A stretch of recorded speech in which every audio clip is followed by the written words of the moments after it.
So now we are going to see the continuation of the lesson 7. So wave theory. So Christian Huygens 1678 is the one proposed the wave theory to explain the propagation of the light through a medium. So according to him, light is a disturbance from a source that travels as a longitudinal mechanical waves. So Christian Huygens, the man who proposed the um, theory of wave, and also he explained the propagation of the light, how it will travel in the medium, how it will propagate in the medium. So according to him, so the light source will travel as a longitudinal mechanical wave.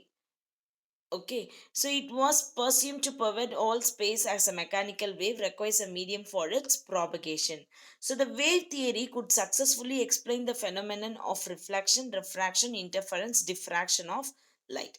Okay, so in the wave theory we can able to see the detailed explanation of the reflection. We know what is reflection, refraction, and also interference, and how the light is being diffracted. Okay, so all these things we can study in the wave theory. So later the existence of either in all space was proved to be wrong. Hence this theory could not explain the propagation of light through a vacuum.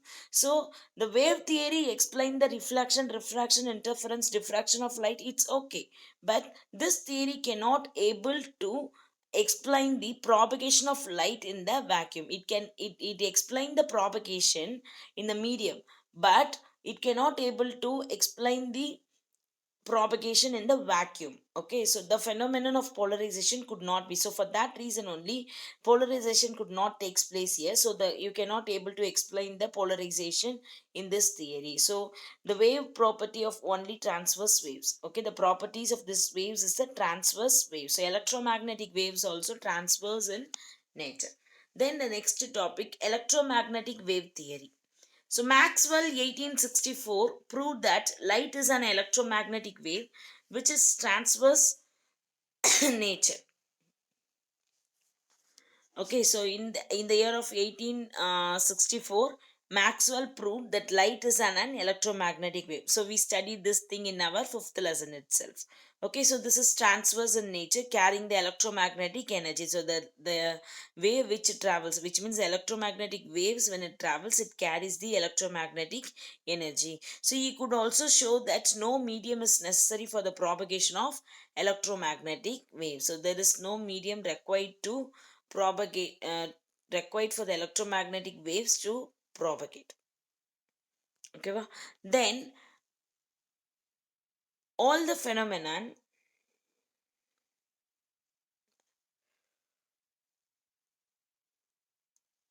all the phenomenon of light could be successfully explained by this theory. So nevertheless, the interaction phenomenon of light with matter like photoelectric effect, Compton effect could not be explained by this theory. So whenever the particle, so we know that clearly, whenever the thing which comes and hit the material means, so surely we can tell with the confidence that is what that thing has a particle in nature, which means the light will behave as a particle in nature.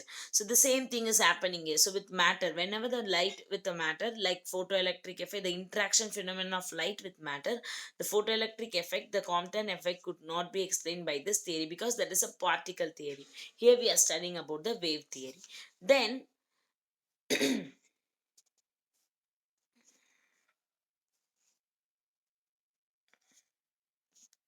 So then quantum theory.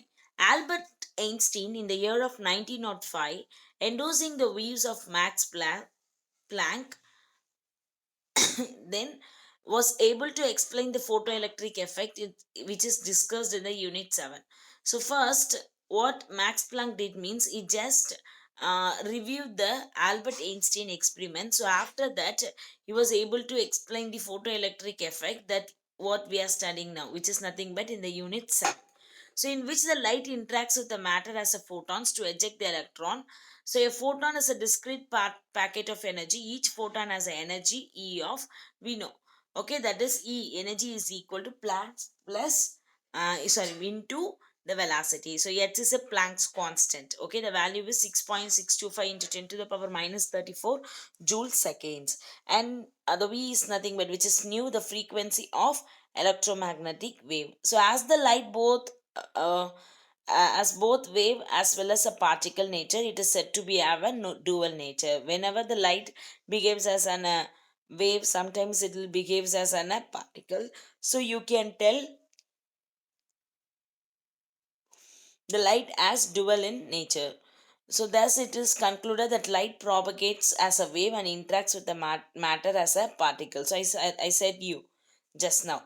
So whenever the light is propagates, it behaves as an a wave. Whenever the light interacts with the matter, it behaves as an a particle. Then wave nature of light. So we'll see the topic in next class. Thank you.